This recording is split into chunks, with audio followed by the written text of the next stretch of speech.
Hello, Channel 1138 listeners, or those of you listening on YouTube. This is the Backyard Watch Podcast, Episode 6. I am Jeffrey White, here as your podcast host, like I usually am. And it's Monday. It's the greatest day of the week. This was a day it was a big deal across Channel 1138, and then a couple years ago it just kind of stopped. I don't know what happened, and now here we are with the Backyard Watch Podcast. So just want to thank you all for listening.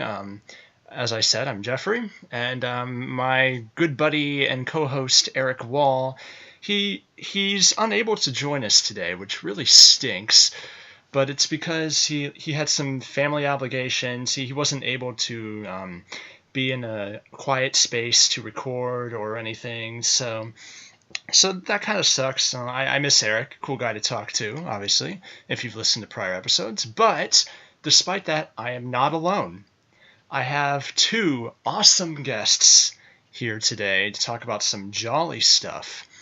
And the first guest we have is a person who's been on this show a few times already. You could say he's a recurring guest. I mean, he's probably going to be a host soon enough anyways. But yeah, we have the great station manager of Channel 1138, and he's SW podcast host and KPFK Geek Radio. He's actually hosting real radio stuff in the LA area, which is really awesome. And we got the great Chris Sequel. Hi, Chris. Hey, Jeff. Hey, ghost of Eric, who's not actually here. Yeah, no, I'm glad to be back on the show, and I'm glad that Monday nights are awesome again. I think that's one of the main, like, when Eric made this idea, the reason why I latched onto it was because I like that Monday night feeling that, you just take a load off and just listen to a great podcast, and that's what I miss about the old days, and I'm happy to be a part of it to bring you back. So yeah, thanks for coming. How was your weekend, Chris? Pretty cool. I did a lot of adventuring on Saturday. Ooh. I biked from my house, which is in the valley, all the way into downtown Los Angeles, which is like a 30-mile ride. So it was pretty insane. So that was fun. And then I kind of took it easy yesterday. I did kind of walk around a little bit, do some errands and stuff. But that's always fun. And then today I've just been chilling on Memorial Day and everything. And yeah, it's gonna be a good week. I love it that you mentioned that. It's a very special day and great holiday that everyone in the United States is celebrating, and it's always great to just sit back and reflect. And in addition to Chris today, we have a second guest. He's been around the Star Wars Underworld, Channel 1138 for a long time, actually. You just probably don't realize it sometimes. He was a former contributor to the Star Wars Underworld podcast, getting equipment set up, press passes for events, but back when they first did it a few years ago. Seems like yesterday, doesn't it? But now he's back. He recently met up with a lot of us, a lot of the gang, at Celebration Orlando earlier this year, and he's been in our little private group chat for a while, and it's great to have him on Channel 1138 in the Backyard Watch Podcast. Trey Atwood, how are you doing, buddy? Oh, I'm fantastic. Thank you very much, Jeffrey. Pleasure to be here, as always. Oh yeah, yes. And as I asked Chris, how was your weekend? Oh, an incredible weekend. We actually went to MegaCon. I ran a VR game booth. We got the kid who played Lucas Sinclair, Caleb McLaughlin, to play the game, and he loved it. It was fantastic. From Stranger Things. Yeah. Oh, that's got it. Wow, that's really cool. Yeah, thanks for coming on. And yeah. How was your weekend as well? Oh man, I had my wisdom teeth removed last Friday, so I've been having a jolly old time dealing with occasional oozing blood. But I'm actually recovering very well. Just resting and just eating soft foods and just relaxing, just playing video games, hanging out. So I'm doing quite well. I'm annoyed that I won't, like, I play the clarinet a lot. I'm annoyed I won't be able to do that for another week because of this. That kind of stinks, but you gotta deal with it wherever you can, right? But yeah, I've had a pretty good weekend. Just I'm getting hyped for E3. I'll probably talk more about it in our hype factor, the last segment of our show. But yeah, I'm just a lot of great, exciting stuff going on, and there's some news. Believe it or not, yeah, what a segue. There's I actually didn't do my research on this news, but I'm just kind of winging it right now. But there is a great movie that is getting a lot of attention is that recently, that is about to come out, and that is Wonder Woman. I believe it's coming out June 3rd, if my brain works correctly. And I just this is a movie that I am really hyped about. Even though like a lot of people say that the DC extended universe has been very disappointing in the films, very disappointing the past couple years. I have hopes. I'm not for this movie. I'm curious to see how it's going to be. So I'm wondering what you all think of Wonder Woman coming out in just a few days.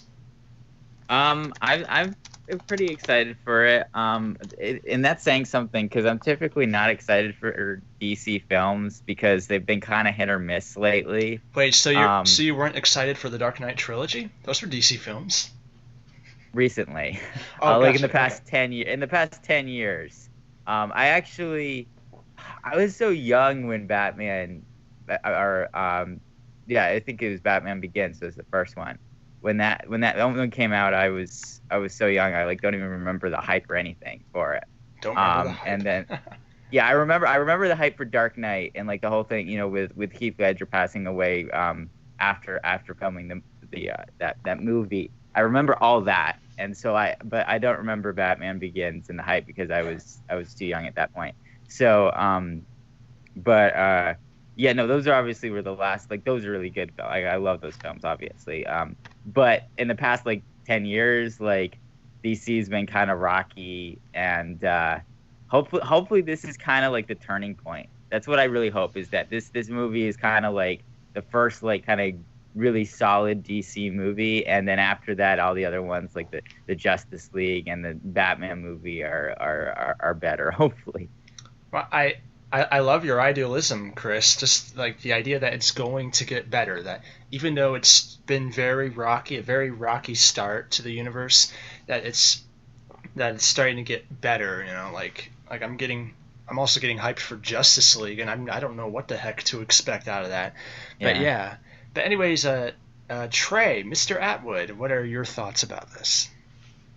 I'm kind of anxious about it, to be honest. Obviously the Wonder Woman film is overdue. She's been around 75 years, so there's a lot of common consensus out there that I mostly agree with, that, DC's dropped the ball with their recent movie franchises. And for me personally, this seems like sort of a three strikes thing. This will probably decide whether I see the other DC films in the future, because if they can't do a good Wonder Woman, I don't have much faith in them at all, actually. Yeah, your trepidation is understandable, just because of the track record.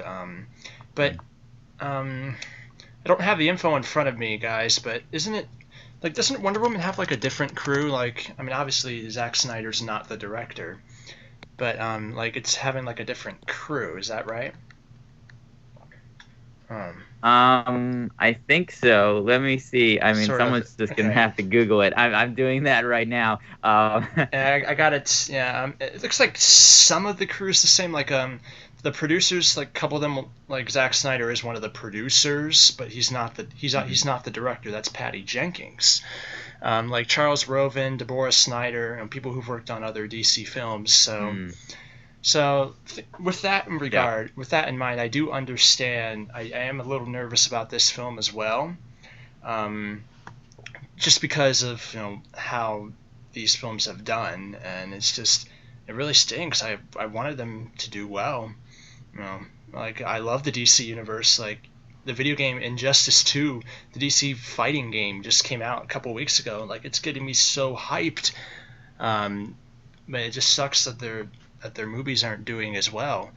But yeah, I mean, I think the problem, and like this is like could be an entire discussion that could last forever, and we probably shouldn't be having this on right now because we have other stuff to talk about. But I think the problem is with DC is, after the Nolan movies were just so brilliant. The Dark Knight trilogy were so good, and one of the reasons they were good is they were very serious. They were very dark films, and but they also had a lot of like political depth to them and social commentary to them, especially the Dark Knight, the middle one, and I think seeing kind of Marvel take like the humorous route and have movies that are kind of based on just one-liners and jokes, I think that Snyder kind of has tried to take DC into kind of something kind of in between the two, where it's like it's not Marvel, it has a different feel, it's kind of heavier and darker.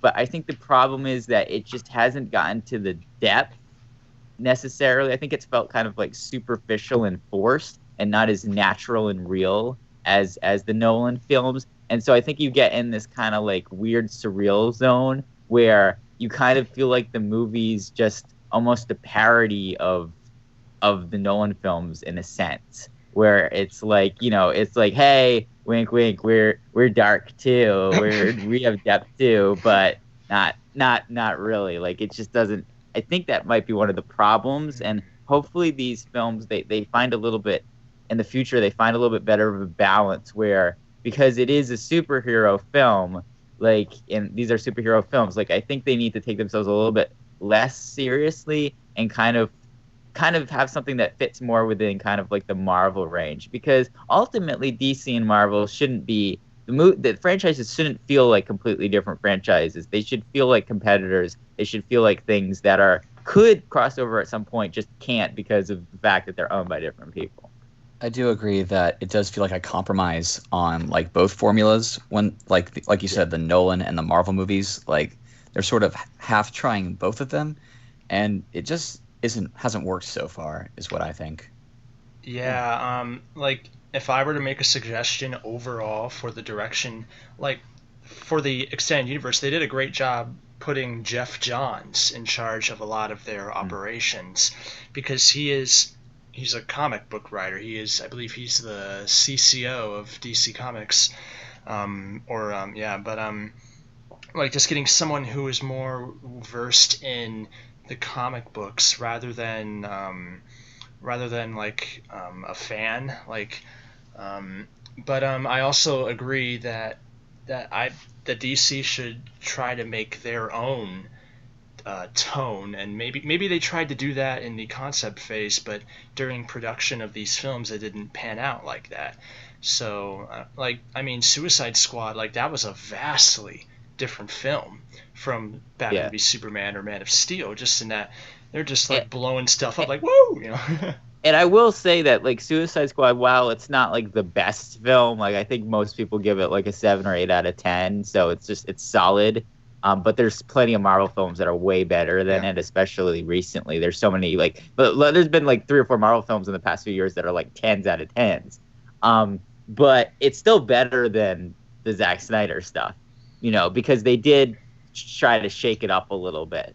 And that's what Marvel's been doing. They have some wildly different movies, like you got Deadpool, you got Logan. Like, there's some movies that are just like very different from the other ones. Guardians of the Galaxy stands out from kind of the main Avengers storyline movies. Like, and I think DC, like, I think like they shouldn't be afraid to do things that are different. And I think Suicide Squad was a step in the right direction. It was an enjoyable movie. Yes, it was flawed. It wasn't perfect. It still wasn't anything near like Logan and Deadpool and Guardians of the Galaxy. Yeah. But it still was. I still feel like it was a better received movie than like Batman versus Superman or Man of Steel, for example. Yeah. I'm going to make like one more point. I know we have a couple other topics to go on, but I've I love DC Comics. I love Batman specifically, So it kind of stinks that these films aren't doing well, but I think it would be cool that like Wonder Woman was, she had a prominent role in Batman v Superman. Believe it or not, like she was part of that climactic battle against Doomsday. So, and that was what saved the movie too. Yeah. Like they should have just called that like the Wonder Woman Begins or something. So like I'm wondering if viewers of Batman v Superman will find this film irrelevant or redundant because of that. Because we've already, I mean, yeah, we don't see Wonder Woman in the Amazon, but like we already have an idea of who she is. I don't know. I just think the problem. Go ahead, Chris. The order is weird. I was just gonna say the order that they're doing this in is kind of a little. Because the problem is Batman v Superman, it introduced too many things too quickly. Like I like what they're trying to do. They're setting up the Justice League film. I get it, but it's like it's too fast. Like all of a sudden, oh, Wonder Woman's here. Oh, like, more. Like, I mean, we already all of a sudden know it's a loaded film. So it's I'm curious to see like maybe if maybe DC films can just slow down their pacing a little bit, calm down with this Wonder Woman film, focus more on the character itself rather than trying to do everything at once.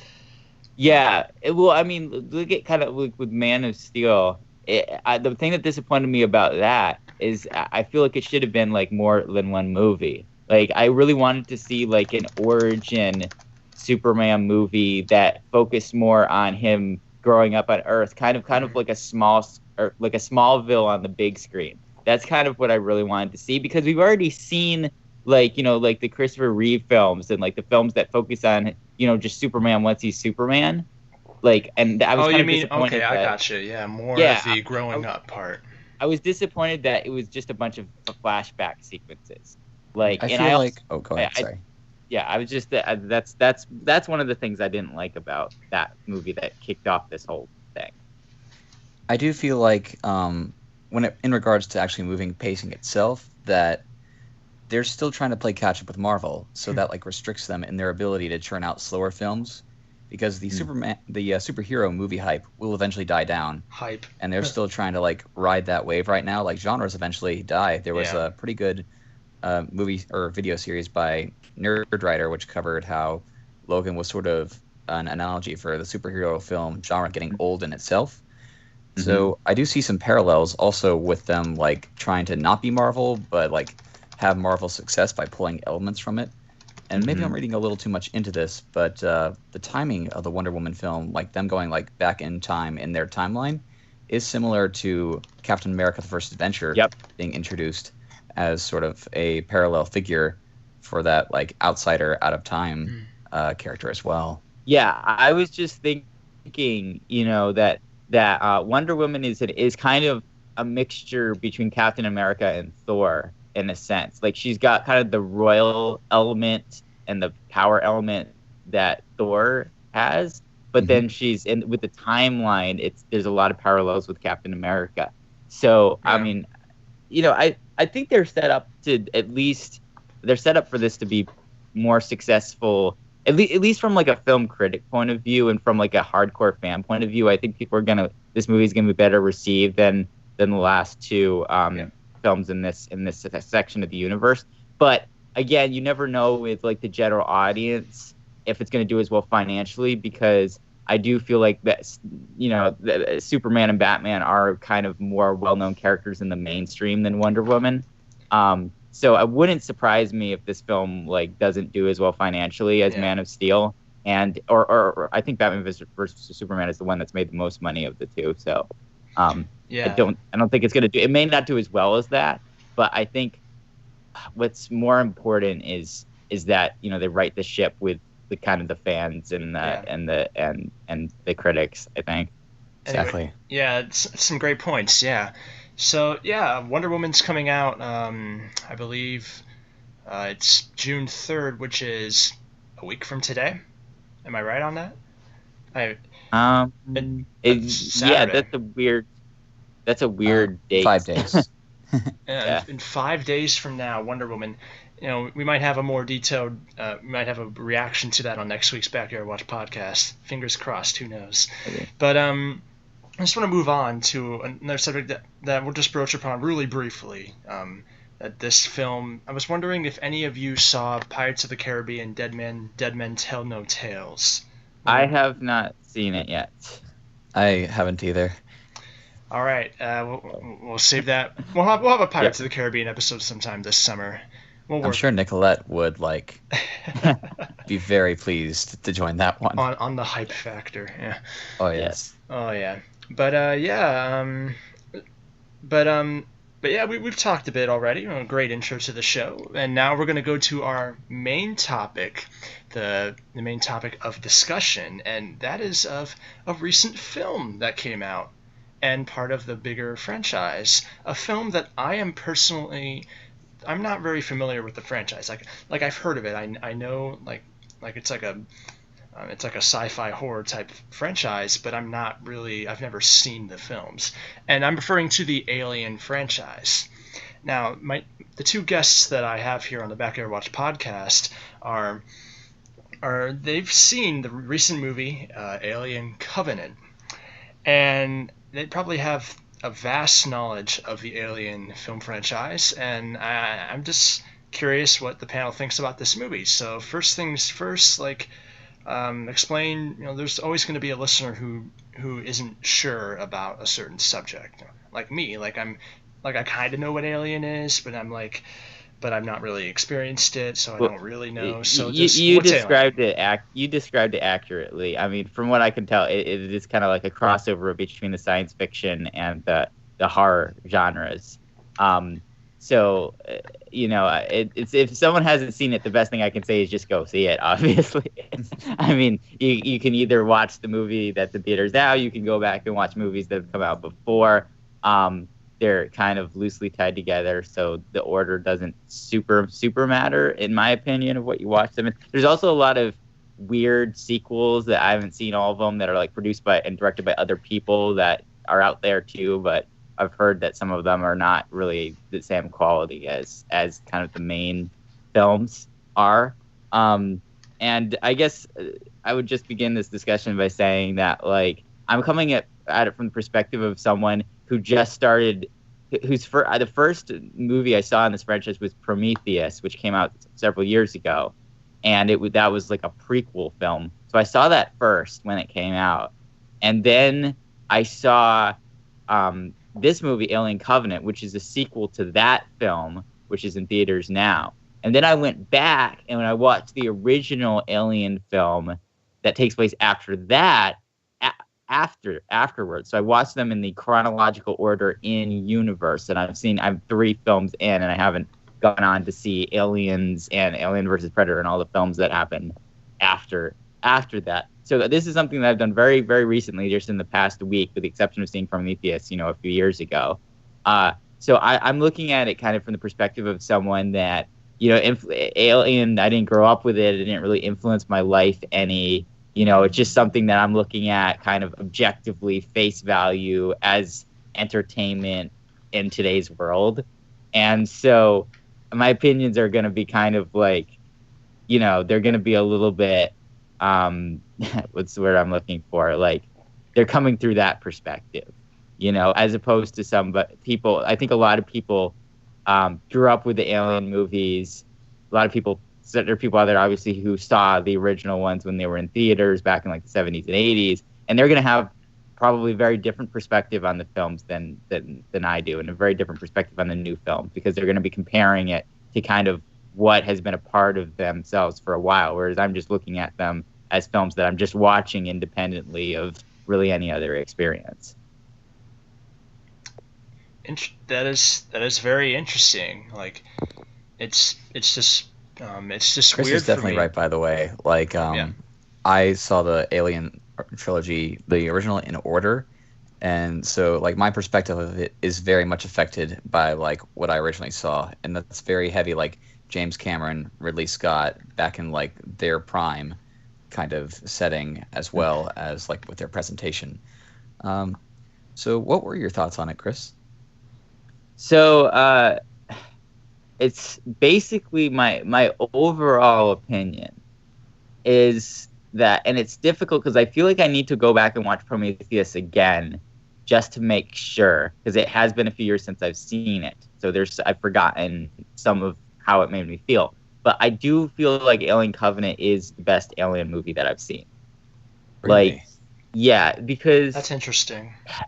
It's difficult because I feel like this is the one problem with the Alien movies, is that they're very formulaic. Like they do follow the same storyline roughly, all of them, which is, there's a planet, then there's humans that are going to the planet for some reason, then they get on the planet, then they're attacked by some type of alien virus or group of aliens, and then an alien ends up getting inside, laying eggs or whatever inside somebody, and then it emerges out of them and then tries to kill everybody. Like, it's the same plot. It's the same plot for all three movies. And so I think the big knock on the prequels is that they're just a rehash of the plot of the original Alien movie. And so I can understand. Familiar. Sounds Yeah, like Star exactly. Wars to me. It's kind of similar to how a lot of people felt about The Force Awakens. I can see that, and that's how I can empathize with people and see their perspective when they look at the prequels for Alien and think like, oh, this isn't necessarily extending the franchise. This is just kind of like rebooting it in a sense, even though technically speaking it is an in-universe prequel and nothing's actually being changed in the overall the overall canon. So I get that, but the thing is, like, because there's three movies, and because there's also all these other movies that happen after that I haven't seen yet, but I get the feeling they're not too different. I kind of have to say, like, this is what the franchise is, just like how a superhero movie, all superhero movies are about superheroes, and they all pretty much are faced with this obstacle and then have to use their superpowers to overcome the obstacle. All the Alien movies are about humans versus aliens, and it's pretty much kind of set up the same way. So I think once you get past the fact that the plots are so similar, you can judge the movies independently and say which one is just the best movie. Like, which one has the best dialogue, which one has the best acting, which one has the best cinematography, the best special effects, the best pacing, the deepest and most complex and interesting plot, the best, like all those things that you judge movies by. If I were to judge it by that, I would say that Covenant's the best film, because I feel like Alien, the original one, like it was a groundbreaking film, and I think one of the reasons why people love it so much and the critics give it such a high score is that it really it's a genre defining film. And so I'm not taking anything away from it. It's an important film historically in film history, and it is an amazing thing that they pulled off. But ultimately, it still has I feel like it has a lot of flaws as just a film. Like, there's a lot of technical things that were just done so much better in Alien Covenant and in Prometheus as well. Like, I think Prometheus is probably a better film as well. But Alien Covenant is definitely, I feel like Covenant is a lot more kind of suspenseful and just interesting than Prometheus.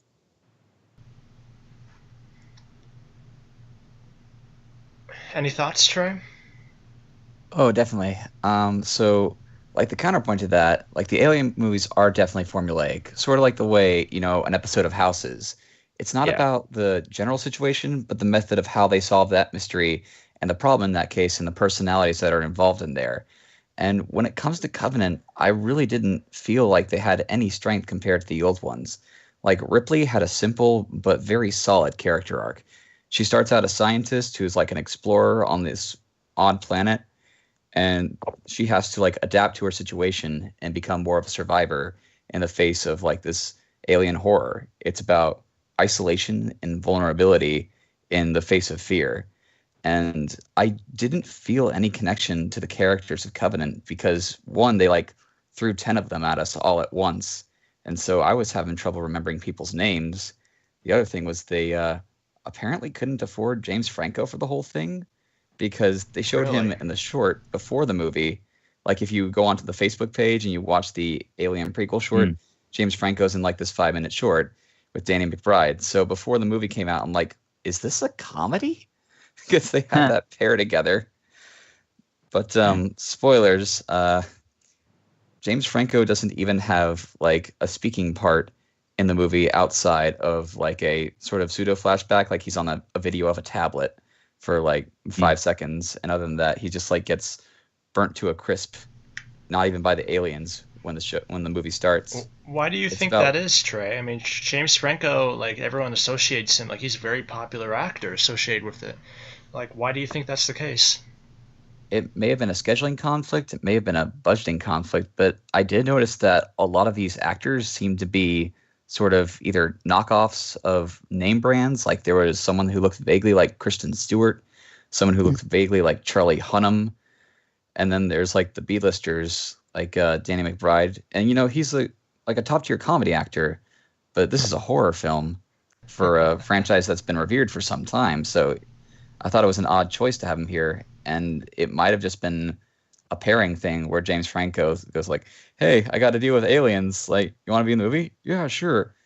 Oh wait, I can't actually like be in this. I have to do something else. Like Seth Rogen's got a new project. Oh, okay. Can I still do it? Yeah, sure. Go ahead." That's really weird. I feel like if you were to compare like Covenant with the original Alien movie, I mean, I watched them like right one after another, basically. In fact, I think I might have even watched it the same. I think I watched it the same day. I think I watched Covenant and then went back home and watched Alien then right after. And the thing that I thought that Covenant did well is like I felt like they presented kind of like little character moments with the characters, even the ones that went on to die, like some of their like relationships and things. Like they presented it right away. So like there was something, I felt like every character that died, and with the exception of just like random people, but like the crew characters and Covenant, I felt like you had some connection with them where you felt bad when they died for all of them. Whereas on Alien, I felt like they killed off a lot of crew characters without us really knowing who they are or caring. Like I felt like it was kind of more just like, and I think the difference is, I think with Alien, they developed the characters over the course of the movie, and it's just kind of what you saw them interact, how they interacted in the movie. The characters that lasted longer, you cared more for because you saw more of them. Whereas I felt like Covenant actually went out of its way a little bit to show you certain scenes and certain lines of dialogue to make you care for the characters, even the ones that get killed off sooner. So I felt like from like a writing point of view, it was kind of smarter to do that. I kind of feel the opposite. Like, Ooh. Yeah. Counterpoint. Like, I am wondering, like, what causes some shift in paradigm, though? Because, like, you get Aliens was my favorite, and there's this funny bit of trivia. If you're not familiar with, like, how Aliens got to be greenlit, James Cameron walked into a boardroom and he wrote Alien on like a whiteboard, and then he had all the investors like waiting, and then he drew a dollar sign after the N. So it's and I haven't seen Aliens yet. I've just seen the first 3 films. So that's my next one, and I'm definitely gonna watch it. I'm not saying that Alien was so bad that I'm done. Like it was a very good movie. I just like the new ones better. But no. Like, Chris, that makes a lot of sense, actually. Yeah. Like, Aliens is hands down my favorite Alien movie. It's got a lot of really strong plot points, a lot of cool character dialogue. And that's the one where I actually feel there's, like, the most character personality for everyone. There's a girl named Vasquez, and they introduce her in, like, a really character-defining way. Like, the moment you see her on screen, you know what she's about, you know her personality, and it's a very strong archetype. So but I think a good analogy here, since I think it's more likely our listeners have seen Star Wars than all these Alien films. Love Star Wars. Is to say like I think what's going on here is like, let's say I've never seen Star Wars before. The Force Awakens comes out and I'm like, oh cool, and I see this movie, and then I go back and watch A New Hope and I'm like, okay, like that was good, but like it wasn't quite as good as Force Awakens. And yeah, it's the same plot, but again, having not seen Empire yet, Yeah. Yeah. that's my opinion. And then because I think a lot of people will say that A New Hope is better than The Force Awakens because they're kind of taking a lot of the things that Empire did with those characters Right. and kind of shoehorning it into their view of A New Hope, when technically just as a movie by itself, Force Awakens might actually be better than A New Hope. Who knows? A They're lot really of it. close. That's what I'm curious about with the Aliens franchise. That a lot of it is about nostalgia, and I feel the same way with Star Wars as well. Like a lot of people, some people are just are sick of something new. Like they want to latch onto the stuff they know and love. And I mean, I'm not sure if this entirely applies to Alien, but it's an interesting thing when I see the public critique media or films or whatnot. Like I'm an avid video gamer, and this isn't as much of a problem. Well, maybe with Nintendo fans, but like just because it's more of a new medium, it's not like something that's gone back like forever. It's like other than like Mario or Donkey Kong. But I find that interesting with films about. That's why I found it curious when a lot of people were criticizing The Force Awakens, because either it was too different from the old films or it's too much like the old films. Yeah. And I'm fascinated that the Alien friend that Covenant has this similar vibe with the public. Yeah, I mean, Aliens. This franchise, like again, because it's a horror franchise, like it's not going to have the same audience as Star Wars because a lot of people don't like horror. I mean, I am only kind of prepared to see these films because I've kind of built up my horror tolerance through like gory things like Game of Thrones and like Stranger Things, and like if I had seen this film like even 5 years ago, I would have been like, no, not happening. Like, it's very violent, it's very adult, it's very very horrific and disturbing. But another thing too is like while I feel like the original Alien film is a good introduction to the universe, I really, and again, I understand that it's very likely that there's a lot stronger and more interesting themes in the sequel that I haven't seen yet. But I feel like Prometheus and Covenant did a good job of having some really interesting, like philosophical elements to those films. And maybe that's what people don't like about them, is that they do kind of veer away from just this sheer kind of like action, suspense, character-based stories that the original films were. But I'm really intrigued by kind of the whole concept of like humanity's search for their creator and the interplay between artificial intelligence and humanity, and this whole kind of like 3-generation concept of like kind of like the authors of humanity and then humanity itself and then their creation and how they're all interrelated with each other. Like I really like how they've woven that thread through these prequel films. Like I think it makes them a lot deeper and a lot more interesting, and kind of that's almost what makes them worth watching again, to kind of like piece those things together, because the suspense is only kind of good once. After that, what happens. I definitely agree that the philosophical point is a point of contention, but I feel that it belongs a lot more in Blade Runner, because to me, Alien is strongest as a horror series. This is the like franchise that came up with the tagline, "In space, no one can hear you scream," and they mostly come out at night. It's a really great tagline.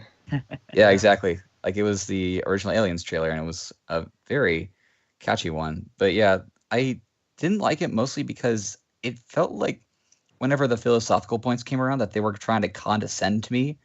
Like they were trying to reach that lowest common denominator. So they went sort of skin deep. Because when you look at stuff, it's like Michelangelo's David, Lord Byron's poetry, Wagner. What does everyone who's been to high school know about? Yeah, I mean, I can kind of see that, but I don't know. Like, I think what's important too is the fact that these films, because they take place in the future, they're gonna boil down to certain things that are gonna be people are gonna know about in all eras, basically. like as opposed to things that kind of are popular or people kind of are studying in certain generations and trying to emulate. They're just kind of saying like, what are the key things that are kind of like the thing that from music, from art, from literature that is like always, going back thousands of years, going forward thousands of years is always going to be kind of a focal point of learning and interest and knowledge, and then kind of using those things both from an in-universe and an out-of-universe perspective, because in an in-universe perspective, it's then believable that people that are generations later than us are going to be talking about those things because people generations before us were talking about those things. And it's also going to be when people are watching the actual film out of universe in 100 years, they're still going to understand it because we're pretty sure that those things are still going to have such a prevalence in 100 years because they did 100 years ago. Even if it's been done before, I think that Britney Spears is toxic as a song line too. Like, let's listen to some classical music. Da, da, da, da. That's funny. Da, da, da, da. Yeah. So yeah, wow. I mean, obviously the Alien franchise is an exquisite film franchise, very popular, and so let's talk about the newest film, Alien Covenant. I know we've talked about it quite a bit in this discussion, but I'm wondering what you guys think of it as a standalone film. Let's imagine that I'm planning on seeing it. I've never seen any of the Alien films before, and let's just say, I'm just going to go to the theater tomorrow and watch it. So, what do you guys think of Alien Covenant as a standalone film? I think I had a good experience with it because, like I said, I had not seen the older films before. I was purposely waiting to watch them in the order that they took place in the universe. And I had seen Prometheus, which is the prequel, but I didn't remember it super well. Like I didn't go and watch it again as a refresher before. I just saw it when it came out a few years ago. So there were a lot of elements of it that I had forgotten and was just kind of reminded of when I ended up seeing the sequel to it. So there's a few things that might be a little bit confusing if you don't see Prometheus. Like I would definitely recommend seeing Prometheus first. It definitely would give you a fuller picture of like the overall story arc and what's going on.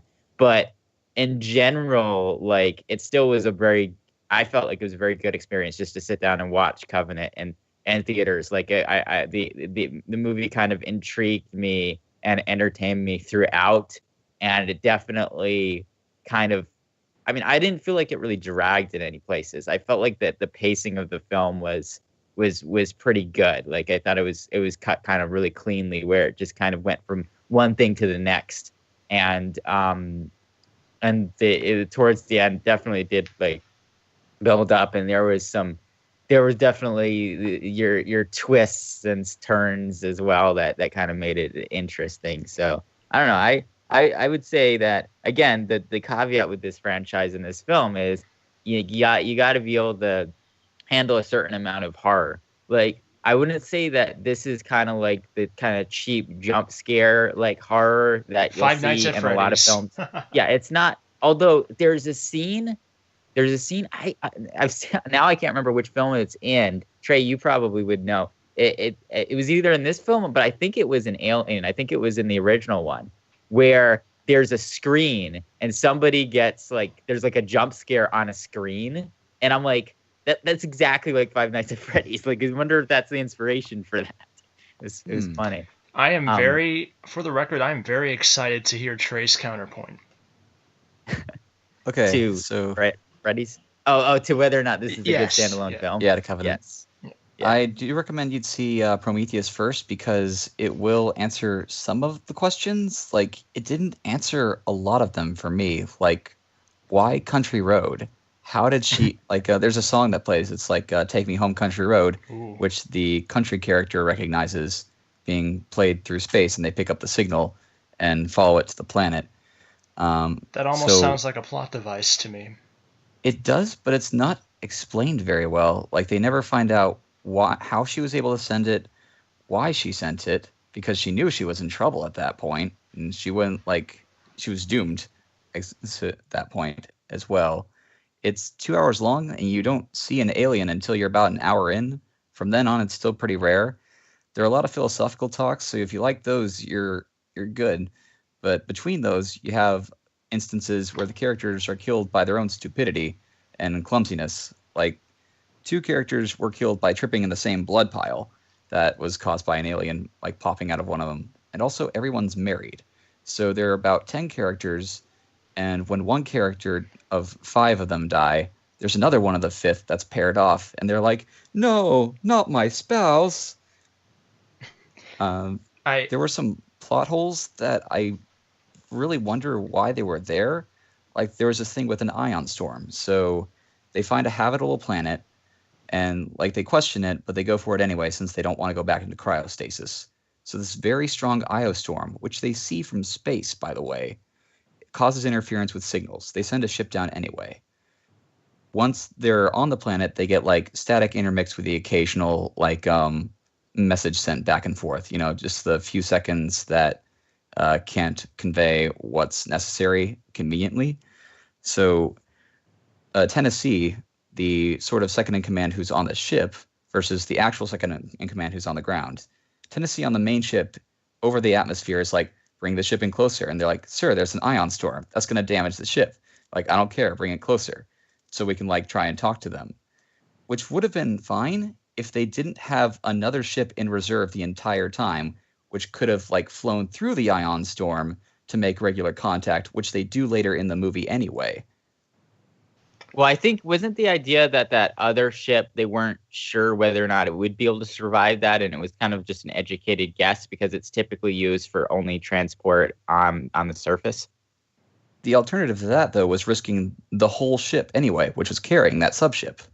I think what they were doing there, at least the idea that I got, is that everyone was aware that it was a dumb idea, and that the only reason Tennessee was doing it was because he was letting the emotions get the better of him. I mean, it reminds me of kind of like Anakin in the gunship with Padme after she falls into the sand, and yet there's no superior like Obi-Wan to tell him to come to his senses because he's making the call. Like I feel like that's kind of what's going on because like yeah, it's dumb, but again, I think they're showing how that's the human element there is, you know, sometimes humans make bad decisions because of their emotions and sometimes they make good decisions, and I think they might be putting that as kind of like a tapestry to then compare later to the artificial intelligence and the way it handles stuff. It bends too much to the plot point too consistently, where it's like, we need them to be away, so therefore they make a stupid decision. And it happens a lot of times. Like, but the thing is, I feel that's how I felt watching the original Alien movie a lot, because that in that end sequence when they're all getting picked off on the ship, it's like whenever they split up, someone dies. I'm like, stop splitting up. And like they would even go and do things by themselves. Like they just go off and do like, oh, I need to go find this cat. Like it's like, what are you doing? You're gonna die. Like, that was a child, though. Yeah, I don't know. So, like something Trey said earlier was like something that I was thinking of. Like I can tell a lot of reasons why both of your viewpoints on this are differing is because you probably had different expectations. So I was curious, like, what were you both expecting from the film before you saw it? Like, oh, go ahead, Chris. I'm actually eating something, so you go ahead. Oh, sure. Yummy dinner. I was expecting like a suspenseful horror movie. Like H.R. Geiger really was able to pull that off with his art style, and even the art style felt very different from the original. Like Geiger was he was very lewd with his art style. If you look at the original Aliens, and you just think like an 8th grader while you're like looking at the lens through that, you'll be able to see a lot of stuff that just like doesn't appear as much in the newer franchises, like at least not when they're referencing stuff beyond the xenomorphs, because of course like the xenomorphs are going to look pretty similar to the original H.I. Geiger art, but I don't know what kind of madman he was, but it definitely deeply affected his art in a way that very few people are able to actually like replicate. And James Cameron with Ridley Scott on Aliens 2 did a really good job of creating suspense and like keeping it mostly focused around the main character. In this one, it was like a tag team between like 10 people. So like when you knew the camera was going to someone in like Aliens 1, Aliens 2, maybe they were sacrificial, but you felt real actual suspense whenever it was back on the main character. In this one, I really didn't feel that like sense of constant consistency with it. So whenever certain things happened, I didn't care because I didn't even realize a lot of people's names. There were so many. Yeah. Well, I thought like the couple thing actually was made that easier because you could be like, if you didn't know their name, you're like, oh, it's this person's spouse, and then you kind of feel it through the other person's emotions. Like I had that happen a few times too, which again, like I feel like in an Alien, like some characters were just like killed off and you didn't really know much about them at all. Like I definitely didn't know everybody's names, and in that situation as well. So I don't know. I think it's kind of similar, but I mean, with as far as expectations go, of course that's going to play a huge role into it. Like, you know, if you're a fan of the Alien franchise, you're going to have a lot higher expectations than if you're someone who just kind of is casually just watching the movies. Like, so I mean, I go in just saying like, I just hope it's kind of an interesting movie. Like, you know, I'm at the point now where, you know, I've been alive long enough and I've seen enough movies that I really just want to see something different. I just want to be like, what makes this movie unique and what does it bring to the table that's kind of adding to what I already have experienced in my movie going life. That's interesting, Chris, because like my movie viewing, like mine is limited. Like I try not to see many movies, maybe like 3 a year. And what? It's just I sometimes do it just to keep my expectations low, so I'm not diluted. So I'm sorry, I keep going, Chris. You make a great point. No, I'm there. Definitely. Well, you're trying not to be as jaded as me, obviously, which is probably not. That's not a bad idea. Like because like I'm at the like I've seen so many movies that I've just been like, oh man, it's like like you know, Logan is an example of the most recent movie that I was just like, dang, you know. But there's just like there's so many good movies that have been made, you know, over the past like 40 years or gosh, so. Yes. And about I would say about 50 years is kind of the time span that I'm like aware of. Like I haven't gone really deep into like the black and white films, the film noirs, you know, going back to like the real like history. But starting in like the 1960s, I've seen most of like the big things and most of the things that are like critically acclaimed and stuff. And like, you know, I obviously I go into the theater now and I was just like a lot of times just like, oh, that's like rehashed junk. Like they just like kind of took the plot of that film and put it together with a look of that film, and there's really nothing new there. I mean, I feel the same way about music too. I listen to pop music and I'm just like, this is not this is junk. You know, it's the same thing. So like, I'm getting a similar go ahead.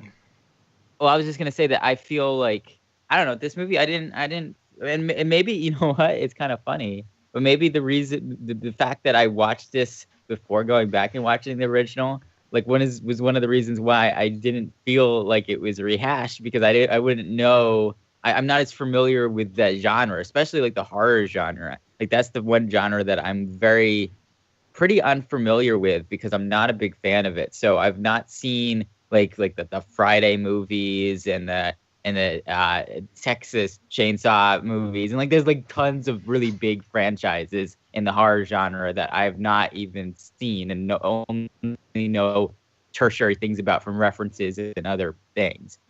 So maybe that's why I'm just not like jaded in this genre, so I can see something and it still can be kind of like a new exciting experience, even though it is something that to most people would seem kind of rehashed because they're just more familiar with it. Because like that was how I felt when I saw The Force Awakens. Like I mean, I was just like, whoa, this is a new Star Wars film. It's like, wow, I'm seeing these people I used to love, but now they're old, you know?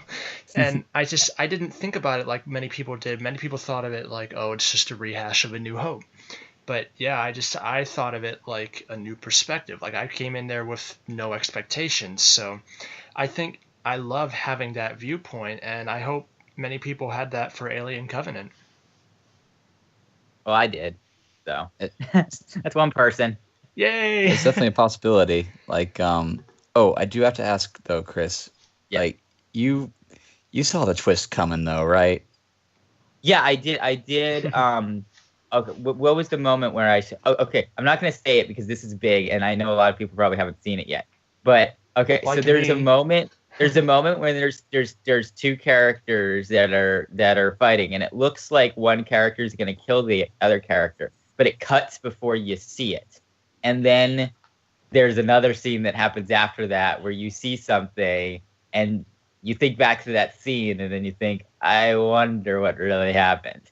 Like that's yeah, I saw that. I mean, it was good though. It was good. Like it was something where I wasn't 100% sure. I'm like, I'm not quite sure if this happened, but I see the way they edited this. It could be technically possible. And then when it's revealed, I'm like, yeah, they did it. They did it. Like, yeah, that was good. That was good.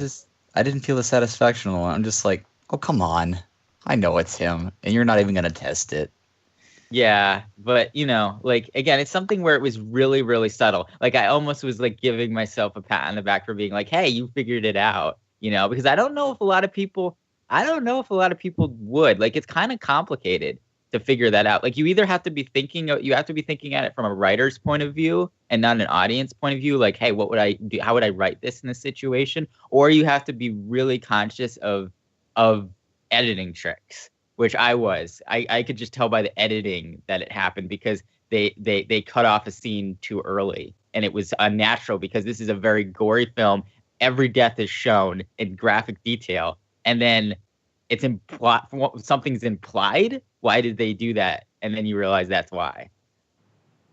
I do disagree on that. Like, I think that most people would be able to tell. I would be curious to see, like, if someone put out a poll, what the results of that would be. It would be super biased though, because most people are like, oh yeah, I knew the whole time, thought of that, even if they didn't. Yeah, I don't know. It's an interesting thing. I think one of the reasons why is I think a lot of people, if they're not familiar with the franchise and the genre, might go in thinking it's a happy movie. And so they're like, oh, this is the happy ending, okay, and then maybe that might be a little shocked because. And that's the other thing about this film that I thought was really interesting is this is the film, one of the films most in like the recent history I've seen that has kind of almost like glorified sociopathy. Like it's like especially like the musical scores and the shots, like it's almost like, yeah, this is about a sociopath and it's like an anti-hero climax. Like I was like, dang. Like that's one of the things that was unique that this movie brought to the table, because a lot of movies do portray sociopathy and psychopathy, but the horror genre it obviously portrays it in kind of almost like it's all about that. Like that's the main thread light, as opposed to it being kind of like a foil or like an obstacle for the other characters to overcome. And I think that's one of the things that Alien does well, is to bring that horror genre perspective and portrayal of sociopathy into a science fiction action movie, suspense movie is kind of unique and interesting. And I think that's one of the things I came away with, like, okay, this is worth going to the theater and paying the money to go see this movie, because I wouldn't be getting this anywhere else. You see, that's the problem. Like Wayland read Lord Byron, and he like listened to Wagner, and he knows about like Michelangelo, but he never read Isaac Asimov, because like that would have saved him a whole lot of trouble. Yeah, well, that's why it's a story. It wouldn't be a story otherwise. I mean, there's a lot of in the multiverse theory and all the other universes he did, and this didn't happen, but not interesting, and there was no movie. So, yeah, wow, great discussion. Do you guys have, before we get to the rating that Trey and Chris have for Alien Covenant, do you guys have any final summaries or words or recapitulations or anything you'd like to say in regards to the movie and how it contributes to the franchise and the film industry? Well, I'm pretty sure there's going to be some more sequels added to this. Really? So it's not the end of the franchise at all. In fact, it's almost kind of, we're in the middle of another kind of grouping of movies. I think that going forward, I think that they're doing a decent job. I think that this franchise is going to continue. I don't think it's going to like shut down because of lack of like support or money or whatever. Like I think it is going to continue. I think there's still going to be some decent films that come out. So I think it's definitely kind of it's a franchise that's worth kind of investing some time into.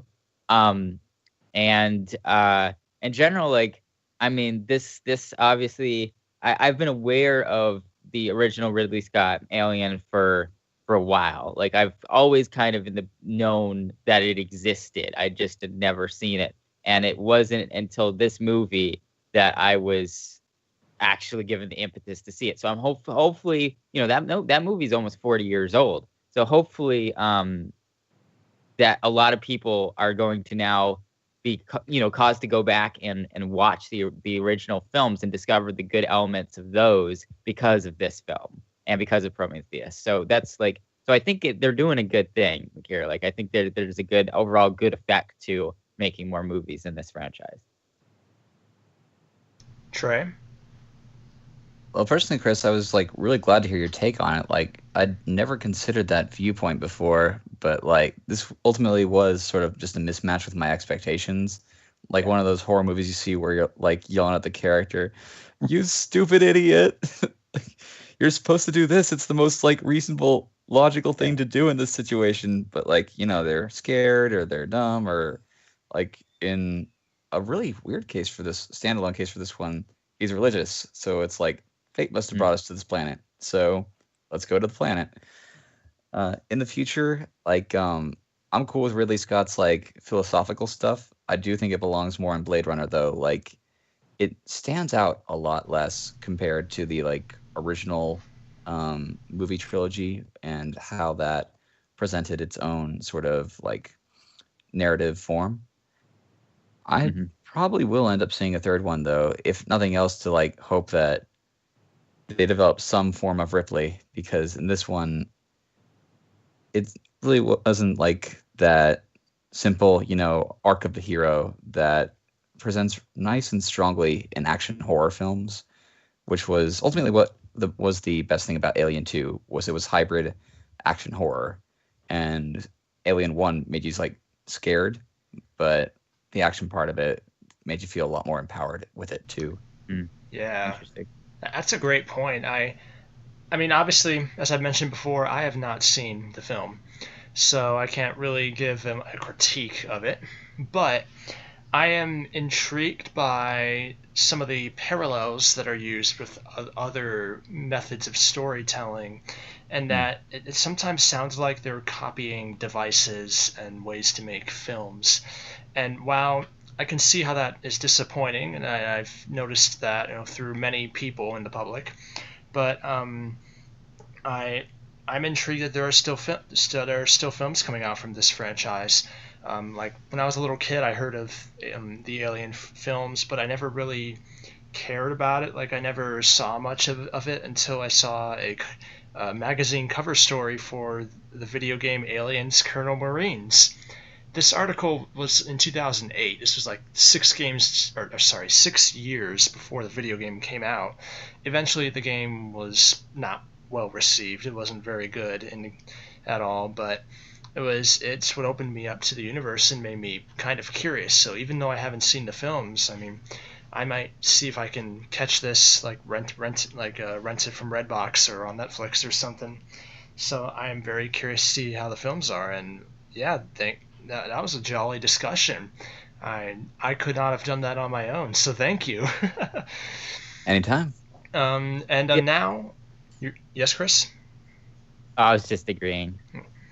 And now it's time for the rating. You give a jolly rating to Alien Covenant. I personally cannot give a rating because I have not seen the film or much of the franchise. But Trey and Chris are well qualified to give a rating from their perspective of the film. So what are your ratings and why do you rate it like that? Would you suggest someone like that people should see it? What do you guys think? So I'm curious to see how many actual factors mine and Trey's ratings are off from each other. I feel like it's not a matter of it's a matter of multiplication. But I'm gonna give it a 9 out of 10. Like I would say that it's the thing that keeps it from being a perfect movie is the fact that it's not the only movie in the franchise. Because when you have a series of movies, I will take off points if they kind of redo the same things, because I feel like it kind of weakens the overall franchise. So as an independent standalone film, like there's not a lot of things like, Trey was mentioning some of the plot holes. Like for me, when I was watching it, I wasn't thinking about it. Like it didn't bother me, but again, I wasn't looking for them. So maybe that's why you see what you look for sometimes. So I think it was a pretty good. They couldn't have, for me, the editing and the story, they couldn't have really been better. But having seen the other films, I do feel like just the overall plot and structure of the film is so similar to some of the other ones that I feel like for me to give it a perfect score and say it was a 10 out of 10, it would have had to have had a little bit more of a unique plot to it and not have reused some of the same overall kind of story structure as the other films. The old, just we're in a ship, then we need to go to a planet, and then we go to a planet and there's aliens, like, that whole thing. Like if they get just found some way to shake it up a little bit, that would have probably, I would be comfortable giving it a 10 out of 10 rating, but I'm not, because again, having seen Prometheus and then watching Alien after, I'm like, this is just the same old thing. So 9 out of 10. I like how bold you are, Chris, with your rating, because like if you said that on like a forum, people would probably be blasting you left and right, probably because a lot of people dislike the film, and like but I like your viewpoint, and I have that. I try to have that with as much with as many and I'm not BSing, because I will give films like for instance Batman versus Superman, I think I gave that like a 2 out of 10 or something. Like, I have a wide range here. I will destroy films if I really didn't like them, and I will give them high ratings if I think that, I really have to really think about it to think of something wrong with it. Yeah. So, Trey, what do you think? This one I feel was a 5 out of 10 personally for me. Like, there were a lot of points where I just felt bored and unengaged, and in a horror where you like want people to feel invested in the like life of your characters, they either have to be, or like if you feel that they should be invested in the life of your characters, like I feel they have to stand out a lot more than they did.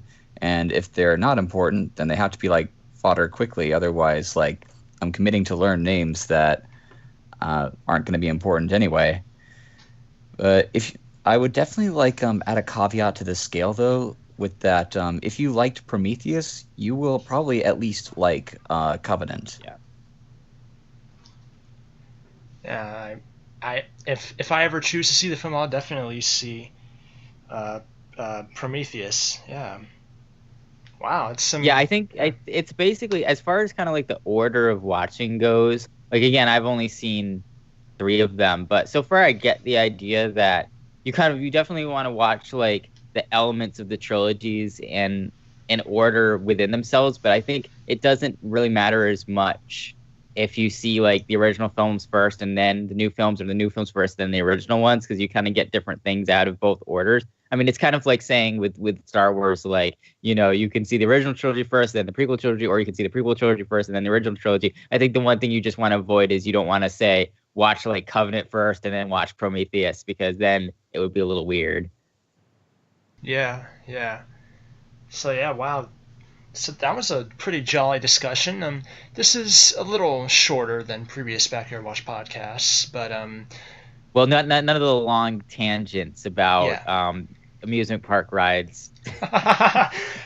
How did we do that last week, Chris? I don't know how we did that. That was a real. I was gonna be on for like 20 minutes, and it ended up being like over an hour or something. Like it was so long, and like then there were like people walking their dogs, and like we were talking about the dogs, and then I was talking about the tree house I was under, and it got kind of complicated. Did you end up having fun there after that? Yeah, I had a lot. Oh, after that, I had a lot of fun. I went by like the Facebook headquarters and the YouTube headquarters, Wow. and I went into a Whole Foods. See, this is how we get on these tangents, Jeff. I knocked over a display in the Whole Foods trying to get a sample. Anyway, but we're almost done with the podcast. But before we go, is the start of what I promise will be the most revered segment in Channel 1138 history, even more than hashtag BBQ Watch. Yes, Zach, I'm calling you out. No, I'm kidding. This isn't. We're not as good as IPC. We don't have the barbecue. They have that every Friday. That would be cool if we had a barbecue segment, but we have our segment of our own, and it's all about the hype. It's the hype factor. This is the penultimate segment of the Backyard Watch podcast, where all of us on the panel, we discuss what we are enthusiastic about, what's on our minds, what are we hyped about, what are we passionate about. It doesn't, in this case, it doesn't have to be based off of Alien Covenant or the Alien franchise. This can be about whatever you choose. So just like whatever geeky thing or whatever thing you're interested in that you would like to discuss that you are very hyped about. And I'll start first on the hype factor. I am hyped for E3. For those of you who don't know what that is, it is E3 is sort of an acronym for the Electronic Entertainment Expo.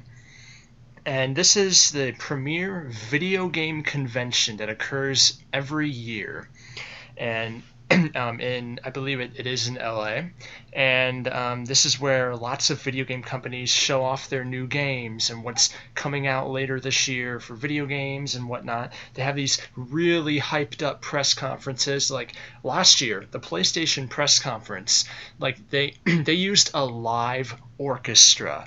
And as a musician myself, that really got me hyped that year. Just hearing live video game music being played to these video game demos and premieres and trailers. And I'm curious, and they always announce some great stuff, like the fact that Crash Bandicoot is coming back. Like, whole Crash Bandicoot, man! What is this, the late 90s? But I am pretty hyped to see what will be announced this year. Maybe a new Batman game, or like I don't know, a new BioShock. Anything's possible. So I am, E3 is 2 weeks away. Their press conferences begin 2 weeks, in just less than 2 weeks, in a couple Saturdays. And it's just, as the premier video game convention, I'm excited to see what's coming up in the video game world. So on the top of my mind right now, other than being hyped for summer classes, which begin in a week for me, or Star Wars The Last Jedi, which I've discussed before on the hype factor, other than that, the prominent thing is E3. That is my hype factor. It's E3. So let's go to our other great guests who have had a jolly discussion about the Alien franchise today. Let's go to Mr. Trey Atwood. Trey, what are you hyped about? Ooh, mostly Wonder Woman and novels at the moment. So Wonder Woman, yes. Yeah, so Wonder Woman movie, of course, 5 days. But she's also getting a book written by Leigh Bardugo, who is a famous young adult author who also made my favorite book, Six of Crows. Whoa. And yeah, that one comes out in August, as does the Phasma novel, which I'm very excited for. Oh, about Captain Phasma? Yeah, exactly. Delilah S. Dawson's premier huge novel entry into the Star Wars universe. She wrote one called Perfect Weapon about that one side character in Force Awakens. But this is her first full-fledged Star Wars novel. Wow, that is so cool. Yeah, I'm just hyped that there's a Phasma novel. Like, holy smokes! But yeah, Delilah. The way she revealed it at the Del Rey panel at Celebration was that she typecasted herself as writing, quote, very violent women. So I'm excited. On that note, Chris Sequel, what are you hyped about right now? Wow, I'm hyped about a lot of things, although they're they're in a lot of different random genres that aren't even related to what we talk about on this show. Um, the most direct thing I can say is after having this great discussion about the Alien franchise, I'm excited to continue watching those films since I've only seen 3 of them. I'm very excited to watch the original sequels to the Alien film even more than I was before, after hearing from Trey how awesome they are and how they create such a cool arc with the characters. So I'm excited for that. I mean, just to throw in some like random personal things. I mean, this year is a great year for music fandom for me. A lot of my favorite bands and artists are releasing albums right around basically this spring. Paramore just released an album. Eisley just released an album, which is a band named after Mos Eisley from Star Wars. Lorde is releasing an album.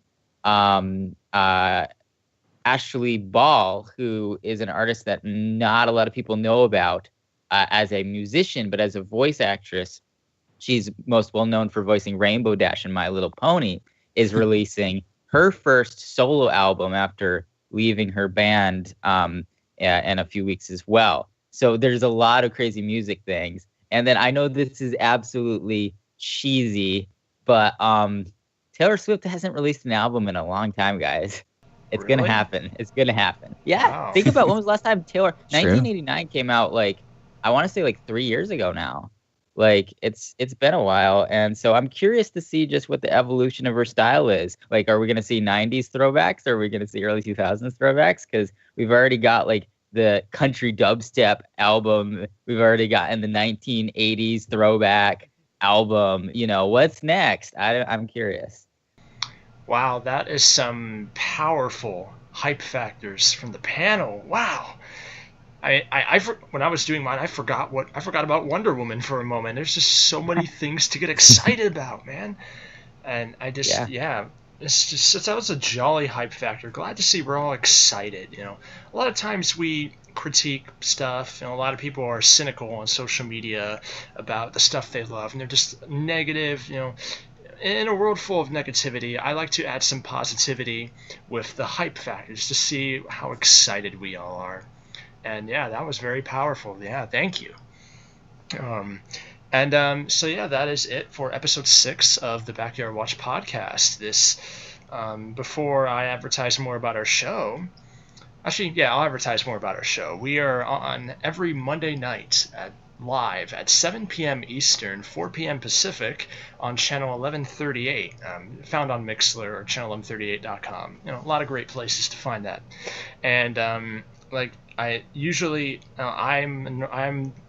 myself and Eric Wall are the hosts, and Eric couldn't join us today, which really stinks. He did have a cool little family vacation. Like I thought that was pretty cool. He was doing cool stuff, but it just stinks that he wasn't able to come on. But I promise you, Eric will be back next week, and hopefully we'll think of a topic to talk about before then. And obviously I'm Jeffrey White, and Trey and Chris. What kind of things do you guys do? Like, what would you like to plug? Any cool things that you guys do, like to talk about, share with the audience? Well, non-respectively, since you said his name first, I obviously host the Star Wars Underworld podcast on this channel. However, pretty much everybody listening now probably knows about that by now. So the other thing I would just plug is KPFK Geek Radio, which is the radio show that I do. You can find it on iTunes. Just search for KPFK Geek Radio. Or if you want to listen to it off iTunes, we've got social media all under KPFK Geek Radio, and we post the links to the download versions of the shows there. The last show that we did was actually, it was a segment of Megapod, which was this massive collaborative podcast that we did at Celebration Orlando. And I'll definitely like plug that. Like it's insane. It's crazy. Basically, we had a party, and then we just decided to record at the party, and it was like it's the type of stuff you usually don't hear in Star Wars podcasting and geek podcasting on Channel Imagery, like any of these things. It's very different than what you're used to hearing. And we're going to do another one of those in December.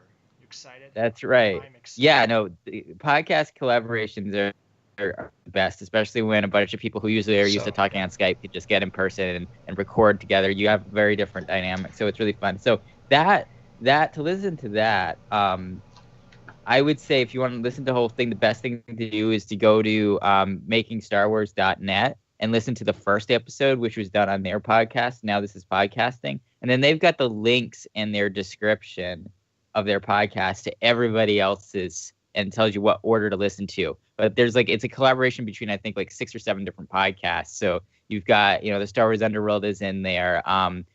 Making Star Wars' Rebel Girl is in there. You've got Geek Radio. You've got Radio Free Mandalore. You've got The Bad Motivators. All these cool podcasts all have kind of a segment where it's just kind of one long show, and then each part of it's kind of on a different feed and kind of run by and kind of hosted by a different group of people. So it's really cool. And then on the next episode of Geek Radio, we're going to be continuing to talk about Alien. Patrick, you're going to get to hear my co-host Patrick and what his feelings are on the new movie, and I'll reiterate mine that I did on this show. And then we're also going to be talking about the new Pirates movie, which he has seen. I haven't seen yet, so hopefully I can get and see it before then. But at the very least, he'll be giving his review. I am hoping we'll have a future Backyard Watch podcast where we talk about the Pirates movie, because that is all the rage, man. I love it when guests do stuff like this where they talk about it. This happened with Guardians of the Galaxy. They talk about it on our show, and then you start talking about it again on another show like IPC or Geek Radio, and I find that so ironic and hilarious that happens. Yeah, it's really cool. I mean, there's a lot of similarities between the 3 shows, but then they're also 3 very different shows as well. So, and obviously there's different hosts for each of them. So I don't know. It's cool. It's cool that we get kind of a whole week to experience, a movie through all these shows, through the different perspectives of the hosts and the different formats of the shows and stuff. It's cool. Trey Atwood, do you have a certain plug? Anything that that we should know you by? Anything you do? I do, actually. I just put up my portfolio at treyatwood.com. I'm a game developer, and I'm actually doing some freelance projects, just finished up, though. So there are openings in my schedule if anyone wants any art or they have any freelance projects in mind. Wow, treyatwood.com. I believe that is TREYATWOOD.com. That's correct. Right? Yep. Wow. So, could you give a sneak peek, just do a little short excerpt about something you did recently with that? I actually just finished up an 11-day project called Cybergunner. It's a VR synthwave game for a local simulation company here named Talon Simulations. Essentially, they have a motion chair that's engineered for arcades around the state, places like VR Venture, and we may have a potential expansion into a Vero Beach, because at MegaCon, I actually use that to network with people who are looking for a different game. So a lot of people were interested in the retro kind of feel of the synthwave game. A lot of people looked at the chair and wanted something that they could put in a facility that a person couldn't have at their home, even if they do have the VR Vive setup, which the game actually uses. So if you look up Talon Simulations Cybergunner, you'll be able to find an earlier build of that demo footage available. It's still going through final refinement, but we're pretty much wrapping up. Yeah, I'm curious to see how the VR craze will continue at E3. So I think it's pretty cool that you're working with that kind of technology and gaming. I think that's awesome. So yeah, as I mentioned earlier, Backyard Watch Podcast every Monday night, brightening up every Mondays all these Mondays on Channel 1138. Yeah, I can speak English tonight. Yeah. But this isn't the only show on Channel 1138. I know a lot of you listen via our YouTube page, the Backyard Watch Podcast. That is where we put all our archives. So if you missed a segment, you just go to our YouTube, just type in the Backyard Watch Podcast in the search bar, and boom, you find all right now, as of this recording, all 5 episodes are uploaded right now. So you can listen to them at your leisure. But in addition to that, this isn't the only show on Channel 1138. There are many others, a lot of other great people who take time, who use their free time to create such awesome shows to convey their passion. Like, for example, tomorrow is Hyperspace Entertainment. I believe that show's still going on. The new iteration of what used to be Sage and McMahon. And I believe his name is Christopher McMahon. He's a cool guy. He's been listening a lot about Channel 1138 lately. He does some great work. Doing a great job of his show. I love it. And then, of course, the Star Wars Wastelands. Been around the channel for a couple of years. It is Wednesday night at 10 p.m. Eastern. Is that right, Chris? I believe so. Yeah. Yes. I know a lot of Channel 1138 hosts are on that show. I really want to get on that show someday. But have you been on it recently, Chris or Trey? The last time I was on it was, I think it was like the beginning of March, end of February, and it's when we did the Star Wars Underworld trivia contest to see of myself, Ben, and Dominic who knew the most about Star Wars trivia, and Dominic won in overtime in the last question over me. It was awesome. Speaking of the Star Wars Underworld, every Thursday night, woo, hype it up. Oh man, but arguably the best podcast on the channel. Chris is one of the hosts on there, along with Dominic and Ben, who have both been on this show before. So do you have a tease for it? Like anything specific you're talking about this Thursday, Chris? I feel like there was something there. We always talk about just what the latest Star Wars news is. So anything Star Wars that has come out in the past few days, that's what we're going to be talking about. So I always forget kind of what's like how old the news is and if we've talked about it already. Nice. But I don't think there hasn't really been anything like super big recently. I think the biggest thing is you know what, it's the Lego leak. There's some packaging for some Lego sets for The Last Jedi that released a few days ago, and it kind of revealed some new characters and the look of some characters. So that's right now, that's kind of the top thing to talk about, but we still obviously have a few days until the show, so there might be something that comes out that's even bigger than that between now and then. But we'll definitely be talking about the Lego stuff. Nice. And of course, Friday night at 10 p.m. Eastern is the Intergalactic Peace Coalition podcast with our good buddies Zach and Ben. I remember one of them saying a couple weeks ago that they have topics out until they have it planned till like December. Like, I am impressed, or November. I'm impressed by how much they have planned. Like, really great show every Friday night. And of course, the other show, Everything Geek Podcast.